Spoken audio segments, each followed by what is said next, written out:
Question de la beauté aujourd'hui, on va faire un petit cours de essayer de comprendre la connexion qu'il y a entre la fête de Hanouka et l'histoire de Youssef Hatzadik. Alors, tout d'abord, on se pose la question, pourquoi on doit allumer la Hanouka 1, 2, 3, 4, 5, 6, 7, 8? La Hanouka, elle était, lorsqu'il y a eu les miracles de Hanouka, elle est restée allumée 8 jours. Donc on aurait dû l'allumer chaque jour, 8 jours. Les 8 bougies chaque jour. Pourquoi chaque jour on allume une? Deuxième question, le miracle de Hanouka. Le miracle de Hanouka, ça me donne beaucoup à réfléchir. Parce que pour moi, le miracle de Hanouka, il y avait à Yerushalayim des miracles encore plus importants que le miracle de Hanouka. Et c'est quoi le miracle de Hanouka? L'huile, il est resté allumé 8 jours. Or, au lieu qu'il reste un jour, il est resté 8 jours. Or, le miracle de Hanouka, pour moi, c'est un tout petit miracle par rapport au miracle qu'il y avait à Beth Amikdash chaque jour. Lorsqu'on nous dit que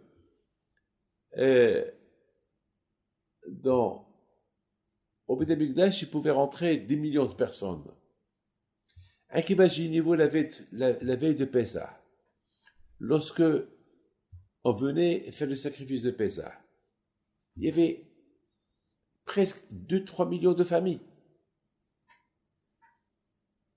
Une fois, le roi Agriphas, il a calculé les queues, parce que les queues, on n'a pas le droit de les manger. On ne sacrifiait pas les queues. Il a voulu calculer combien de queues il y avait dans les sacrifices de Pessah. Il a calculé 1 million de queues.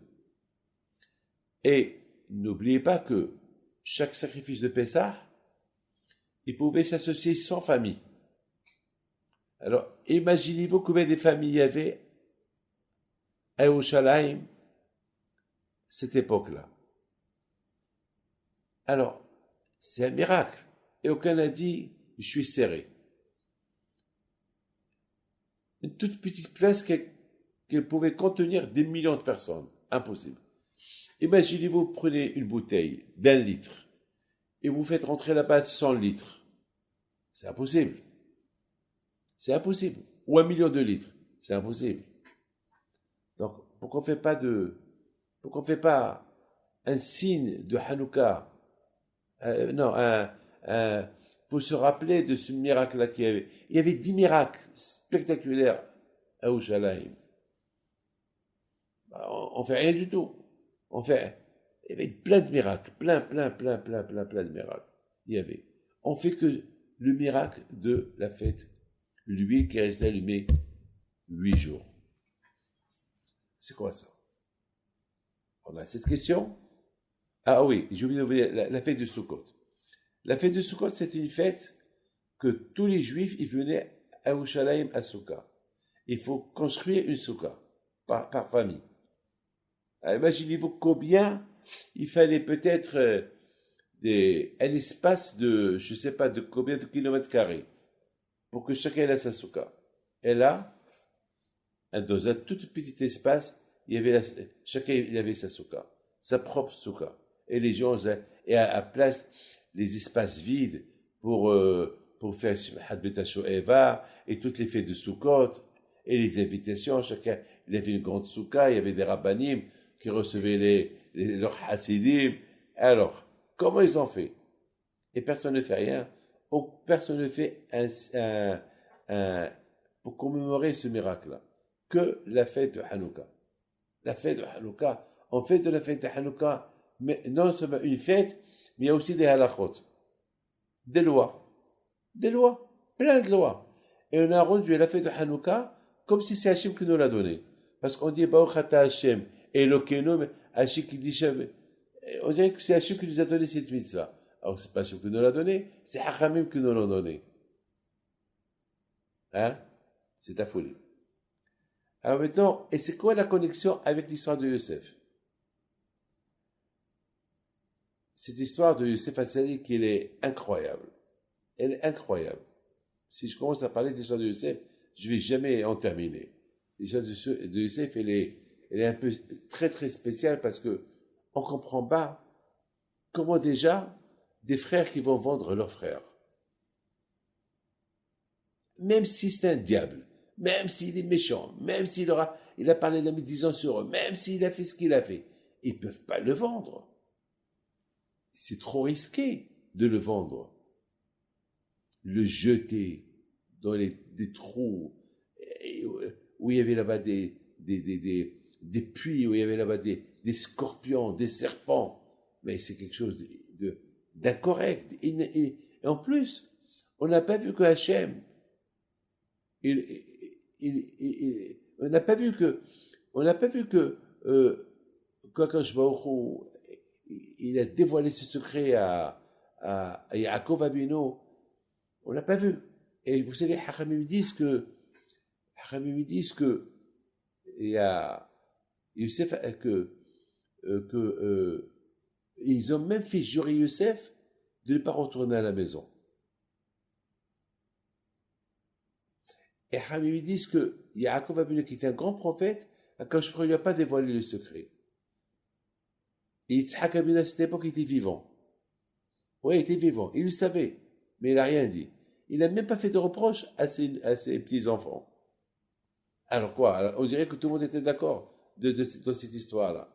Et de l'autre côté, on voit qu'Hachem les a punis. Il a puni les Shvatim qui sont retournés dans ce monde-là en réincarnation des tzadikim qui ont été tués par les Romains.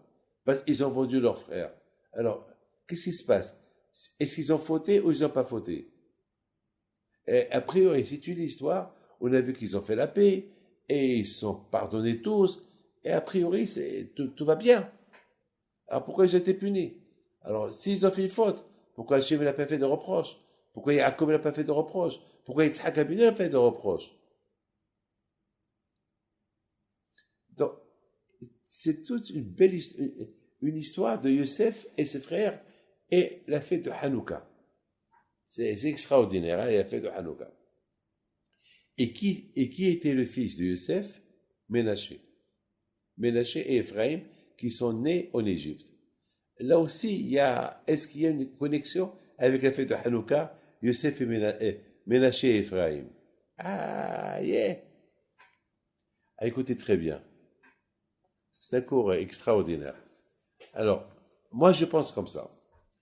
Moi, je pense qu'il y a une grande connexion entre l'histoire de Youssef et Hanouka. Tout d'abord, vous savez qu'Am Israël, il devait être en exil. Am Israël, Hachem, il savait qu'il devait être en exil. Hachem, il savait qu'ils allaient être pendant des milliers d'années en exil jusqu'à que Mashiach va venir, il va construire le Beth Amikdash. Hachem, il savait tout ça. Bien sûr, Hachem, c'est lui qui a fait l'histoire, lui, il surveille l'histoire, il sait tout. Et toute la Torah, c'est selon l'histoire. Hachem, il a voulu nous montrer qu'un juif, il ne doit pas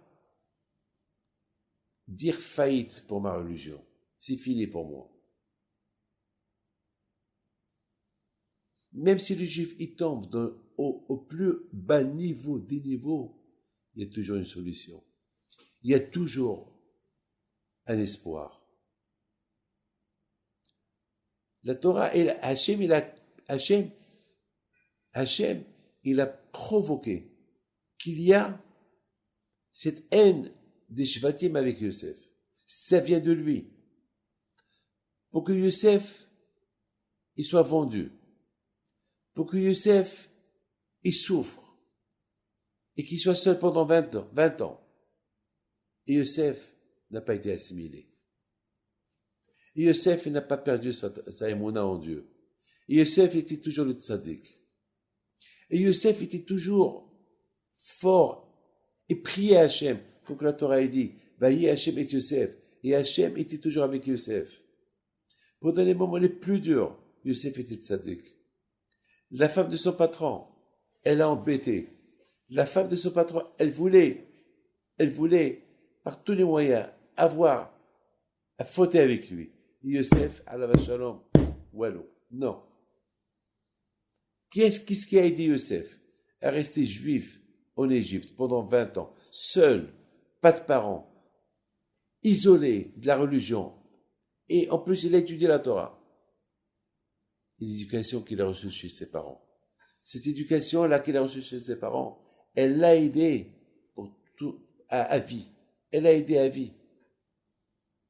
Lorsque les parents ils donnent une éducation à leur enfant, il faut que ça soit d'une manière correcte et bien, et d'une manière pas hypocrite, pour que l'enfant, même là où il est, là où il va se trouver, il sera toujours bien. Et la Torah veut nous apprendre comment Yosef Hatzadik, il est resté tzaddik. À tel point que même son patron, il voyait que tout le temps Yosef, il disait tout le temps, Baruch Hashem, si Dieu veut. Toujours le nom de Dieu était dans sa bouche. À tel point que le patron de Yosef, qui était idolâtre, et qui était un grand rachat, et il a commencé à croire en Dieu. Et quand la Torah dit que le patron de Yosef, il a vu que Dieu était avec Yosef. D'où tu sais c'est qui le Dieu? Ben, il a vu que là où Yosef met ses mains, il réussit. Et chaque fois qu'il y avait un Dieu, qui c'est Dieu? Celui qui a créé le ciel et la terre. Qui c'est? On ne peut pas le voir. Un roi, tu ne peux pas le voir. Il lui dit, pourquoi le roi part? Tu le vois tout le temps? Non, il est au palais. Mais Hachem, c'est le roi des rois, lui, il est invisible, mais il est présent. Parce qu'il est partout. Donc je ne peux pas le voir. Trop fort pour le voir. Il n'est pas limité. Un roi, il est limité. Mais Hachem, il n'est pas limité. Il est illimité, alors tu ne peux pas le voir. Ça, mes amis, ce que la Torah veut. C'est pour ça que je l'a fait, qu'il y a eu cette situation, qu'elle a été créée sur Yosef Hatzadik, pour que Yosef, on apprend de lui, sinon un jour, on est en exil, qu'on ne perd pas notre religion. L'exemplaire, c'est Yosef. Et non seulement, et celui que même dans ses souffrances, il continue à croire en Dieu, et à avoir les moyens en Dieu, et respecter Hachem, alors Hachem, il l'aide. La preuve, regardez Yosef. Comment Kachru lui a apporté une femme? Une femme religieuse. Une femme qui lui a donné 2 enfants. Ménaché et Ephraim. Ephraim, c'est quoi? Ephraim, c'est du verbe probo. Se multiplier, monter, ajouter. Ménaché, c'est quoi? C'est les mêmes lettres de Neshama. L'âme. Ménaché. Neshama. Ménaché, la même lettre de Shemona. 8. Ménaché, les mêmes lettres de Hashemen. L'huile.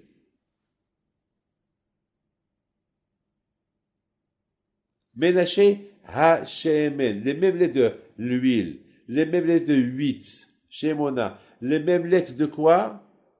De Neshama, l'âme. Ça veut dire, on veut nous apprendre que chaque juif, il a une Neshama, une âme, et qu'elle est connectée avec Shemona. Shemona, c'est le monde supérieur qui s'appelle le 8e monde, qui est au-delà de l'imagination. Et à Shemen, on voit toujours l'eau qui flotte. On voit toujours que lorsqu'on met l'huile sur l'eau, toujours l'huile, il flotte. Il flotte. L'huile, il flotte. Et qui te fait flotter? C'est l'eau. Et on compare l'eau à la Torah. Si tu étudies la Torah, tu flottes. Eh bien, on voit toute l'histoire des Hashmonaïm, on la voit avec Yosef. Yosef qui n'a pas été assimilé. Yosef qui a gardé sa neshama. Yosef qui a fait qu'il a gardé sa neshama? La Torah. C'est elle qui le faisait flotter. Qui a fait que Yosef, il est resté ce qui était en Égypte? Parce que toujours, il reproduit. Ephraim, Mossif, il ajoute. C'est pas il diminue. Il ajoute. Pour rester attaché avec Hachem qu'il est Shemona, qu'il est au-delà de ce qu'on pouvait imaginer. Vous savez que on ne peut pas avoir une histoire meilleure de l'anti-assimilation comme celle de Yosef. Seul en Égypte, perdus, pas de famille, pas d'yeshiva, dans un pays où ils sont tous idolâtres, là où ils sont, tout le monde est idolâtre, là où ils sont tous znout, il y avait beaucoup de débauches, beaucoup de débauches. Les femmes, c'est de la débauche, c'est incroyable. Et lui, il est resté tzaddik. Qui l'a tenu tzaddik? Parce qu'il a ajouté tout le monde. Et c'est grâce à ça qu'il est resté attaché à Dieu. Comme il est resté à Dieu, parce qu'il a ajouté la Torah. Il étudiait la Torah, tout seul. Il n'a pas perdu sa émouna. Il était connecté avec le huitième monde, qui est Hachem. Et grâce à quoi tout ça? L'éducation qu'il a reçue de chez ses parents. Et c'est pour ça, Yaakov Avinu, on a vu qu'il a donné le plus qu'il lui a donné. Et c'est ça qui a fait de Yosef qui est resté un grand tzaddik. À tel point, lorsqu'il y a eu la rencontre de Yosef et ses frères, il leur a dit, voilà, c'est moi Yosef, dites à papa que je suis vivant, dites à papa que j'ai pas oublié la Torah. Tout ce que j'ai étudié avec lui, je me rappelle encore. Comment il peut se rappeler? Parce que toujours, il révisait, et restait toujours connecté, attaché, Mossif Oler, il ajoute. Et toute l'histoire, elle est liée avec les noms de ses enfants. Il a appelé Ménaché pour dire à tout le monde, papa, tu as vu, j'ai toujours l'âme.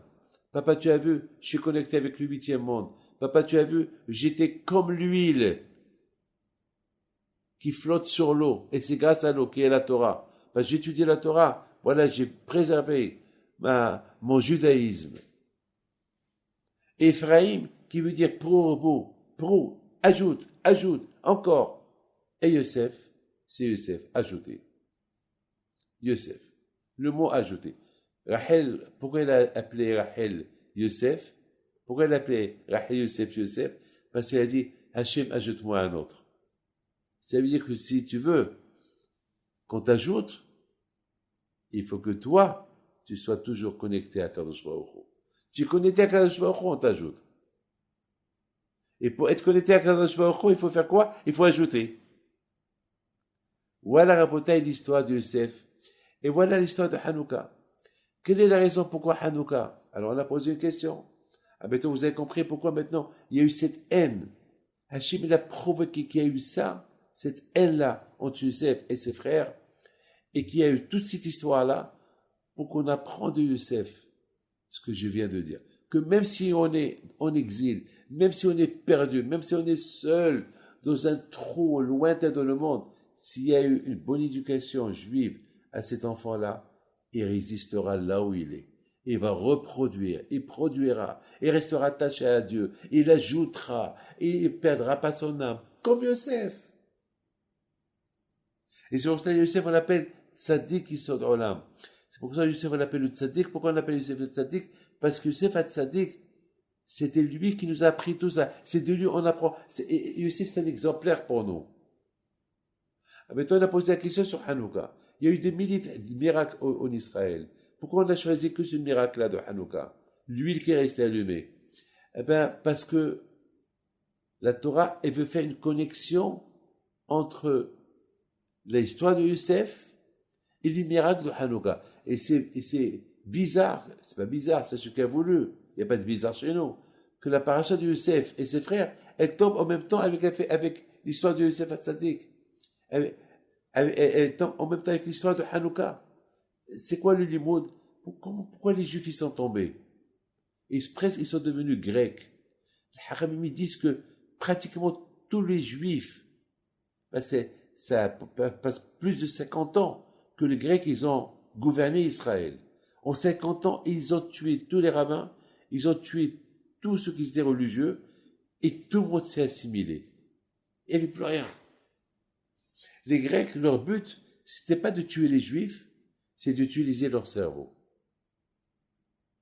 Ils voulaient faire des Juifs un pays grec. Avec leur savoir-faire et leur savoir donner, eh ben, ils vont devenir une nation puissante. Ça, c'était l'idéologie grecque. Ça, ce que les Grecs, ils ont voulu. Si vous voyez le mot Yavan, il y a un Yud, un Vav, un Nun Sofit. On dirait que une dégradation. Yud, c'est la toute petite lettre de la Torah. Vav, c'est comme un Yud, mais plus grand. Le Nun, c'est comme un Yud, mais très très grand. Ce qui veut dire que les Grecs, lorsqu'ils sont venus chez les Juifs, ils les ont pas forcés de devenir Grecs comme eux d'un seul coup. Au départ, ils étaient que copains avec eux, comme un Yud. Un copain, voilà. Ils sortaient ensemble, ils jouaient un peu les cartes. Après, les Juifs, ils ont eu confiance en eux. Après, les Grecs, ils ont commencé maintenant à ajouter un peu plus, comme un Vav. Maintenant, ils ont commencé à être un peu plus liés avec eux, un peu plus copains avec eux. Et ils ont commencé à manger ensemble. Et les Grecs, lorsqu'ils ont vu ça, maintenant, ils ont fait tomber d'une autre manière, comme un grand Yud, le Nun Sofit, Yavan. Ça commence par Yud, Vav, Nun. Alors là, ils ont commencé avec eux d'une autre manière complètement. Une manière, c'est maintenant, c'est les stades, c'est les discothèques, c'est s'assimiler, c'est se marier ensemble. Et voilà comment les Juifs, vous savez, le tzara, c'est pareil. Jamais il vient le tzara chez quelqu'un lui dit va manger du taré. Non, au départ, il commence à dire doucement, doucement, doucement, jusqu'à la fin, une fois qu'il a obtenu sa confiance, il lui dit mais toi tu peux manger du taré. La plupart des gens qui sont tombés dans le pays du tzara, ça commençait toujours doucement, petit à petit, jusqu'à qu'ils sont tombés complètement dans le pays du tzara. Et c'est ça la bouteille. Le miracle de Hanouka, c'est que parce que les Juifs, ils se sont presque tous assimilés. Et lorsque les Hashmonaïm, ils ont jeté les Grecs de Eretz Israël, et ils ont allumé la menorah, c'était uniquement pour 8 jours. C'est tout, hein. Vous savez que c'était la menorah de sept, comment tu appelles ça, les kinim, 7 branches. Mais nous, aujourd'hui, on a allumé 8 branches. On se rappelait des 8 jours. Ils ont allumé la menorah pour un jour, c'est tout. Il y a eu le miracle. Mais c'est quoi le miracle vraiment? Le miracle, c'est pendant les 8 jours qu'elle était allumée, les Juifs, ils ont repris leur esprit. C'est comme un parfum qui s'étale sur tout Israël. C'est comme une kiddush, une sainteté de la lumière de Hanouka qui s'est répandue dans toute Eretz Israël. Et ça a lavé les cerveaux de chaque juif. Soudainement, les juifs, chaque jour, ils commençaient à croire un peu plus en Dieu. Premier jour, deuxième jour, troisième jour, quatrième jour, cinquième jour. Et après 8 jours, leur esprit, il était complètement avec Dieu. C'est ça le miracle de Hanouka. Le miracle de Hanouka, c'est pas l'huile. C'est pas lui qui est resté allumé. Là, nous, on dit par rapport à lui qui est resté allumé. Mais les conséquences de cette huile qui est restée allumée, c'est quoi les conséquences? C'est cette lumière-là qui a nettoyé tous les cerveaux des Juifs qui étaient en Israël. Et leur a enlevé les idées grecques et à la place, elle les a remplies avec des idées de Torah. C'est ça le miracle. Sinon, Hacham, il ne faut pas faire ça comme ça pour rien. Il faut pas, parce qu'il y a eu des milliards de miracles en Israël. Nous, les Juifs, on vit avec des miracles. Mais le miracle, c'est qu'il nous rappelle comment Hachem, il a récupéré tous les Juifs en les mettant dans le bon chemin avec le miracle de l'huile qui s'est produit. C'est pour ça qu'on dit Shemen, c'est Neshama. Hashemen, c'est Neshama. Hashemen, c'est Shemona.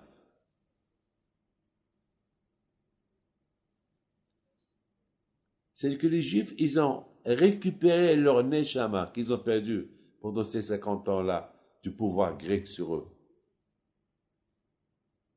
Alors, c'est la raison pourquoi aujourd'hui, on n'allume pas chaque jour. On n'allume pas chaque jour 8 bougies. On allume chaque jour une après une. Pourquoi? Parce que nous, on veut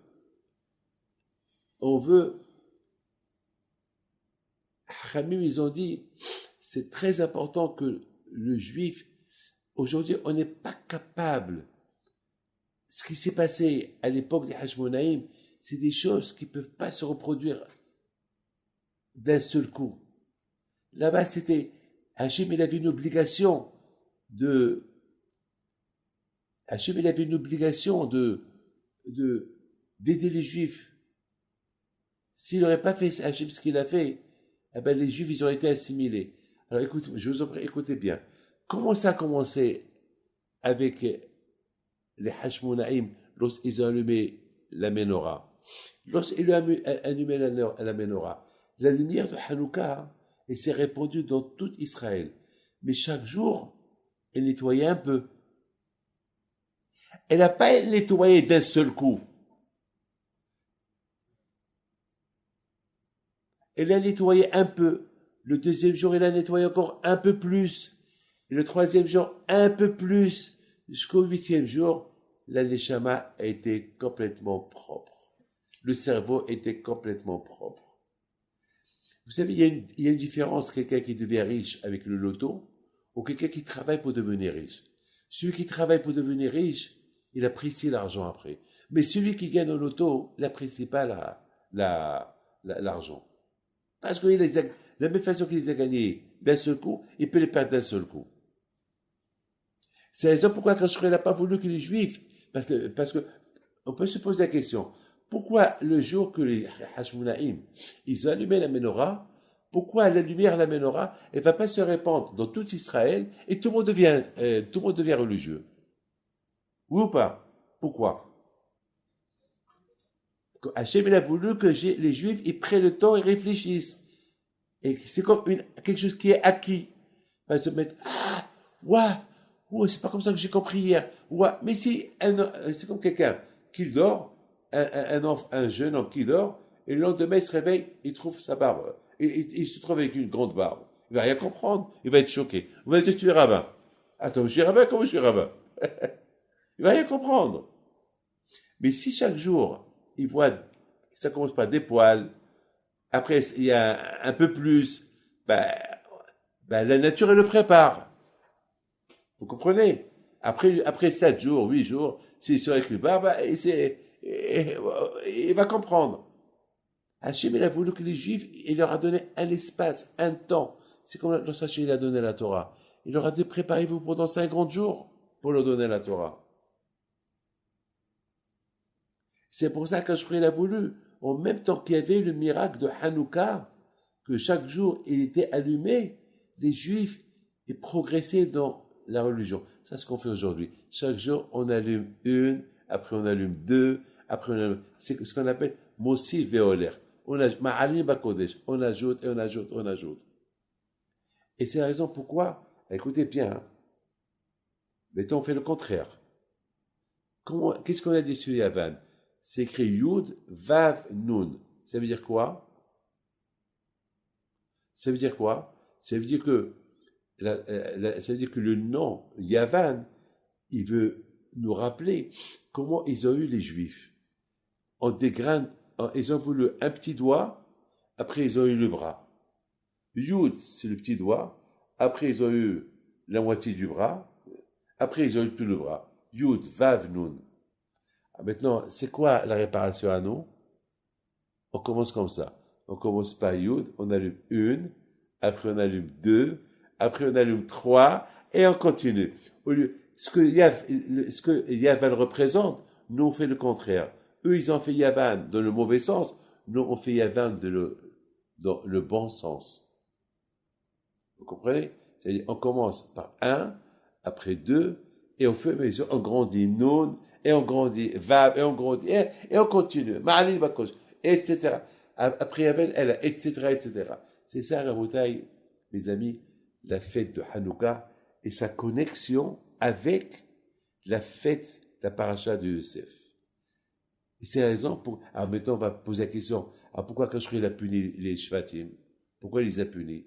Si tout était programmé du bon Dieu, alors on n'aurait dû pas Et d'ailleurs, même Yosef, il leur a dit, mais vous m'avez rien fait. Tout a été programmé d'Hachem. C'est pour que vous soyez là, pour que je m'occupe de vous, et pour que vous appreniez, pour que les descendants à venir ils vont apprendre qu'il faut être, même si on est en exil, on peut maintenir le judaïsme.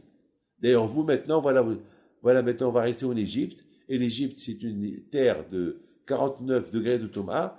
Maintenant, voilà, vous allez prendre tous exemple de moi. Comme moi, j'ai pas été assimilé, alors vous aussi, jusqu'à que vous recevez la Torah, vous n'allez pas être assimilé. Ah, pourquoi ils ont été punis? Eh bien, les Ba'ali Moussa, ils disent, pourquoi Hachem il a puni les Shvatim? C'est parce que ils ont fait Youssef, ils ont fait souffrir Youssef un peu plus. Hachem, il n'a pas dit que tu le prends, tu le jettes dans le puits. Hachem, il n'a pas dit que tu le fais souffrir. Hachem, il t'a pas dit voilà, la preuve, il en fait jurer pour qu'il vienne, pour qu'il ne rentre pas à la maison. Ça veut dire qu'ils ont cru en lui.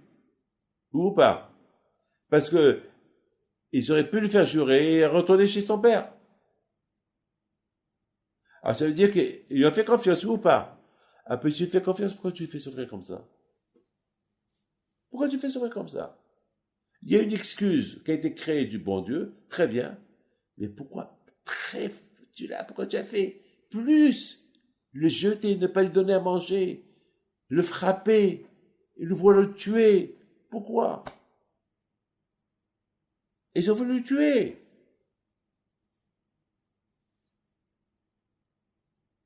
Pourquoi tout ça?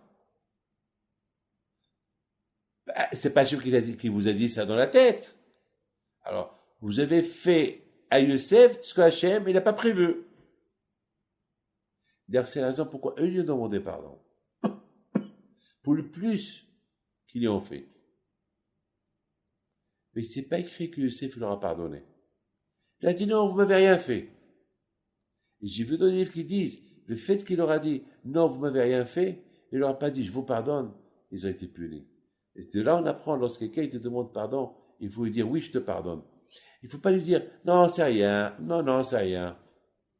Voilà, les amis, voilà comment j'ai expliqué cette belle paracha de Youssef en une demi-heure, la connexion de Youssef et de Hanouka.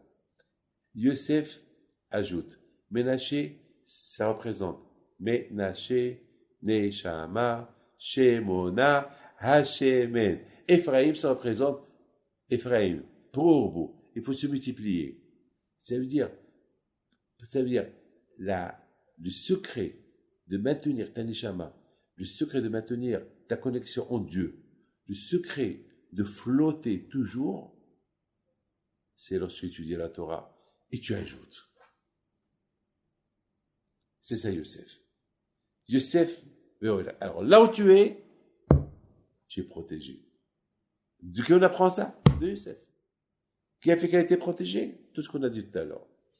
Malheureusement,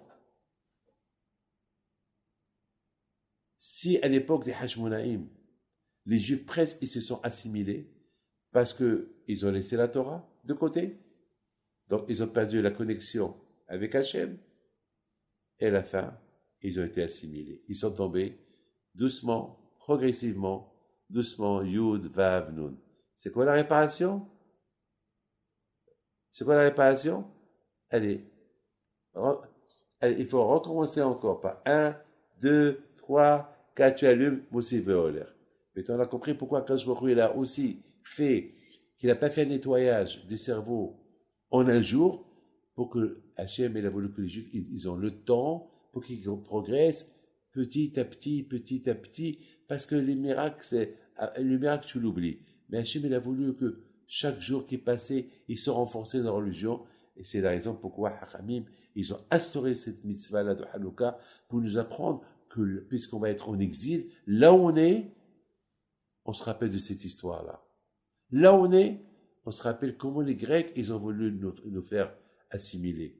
Et là où on est, on apprend comment, si Dieu préserve, on est tombé, comment reprendre, comment se reproduire, comment encore reprendre le flambeau de la Torah, comment progressivement. Ma'alim Kodesh. Voilà tout. Voilà, que le bon Dieu protège et vous donne la santé et la joie.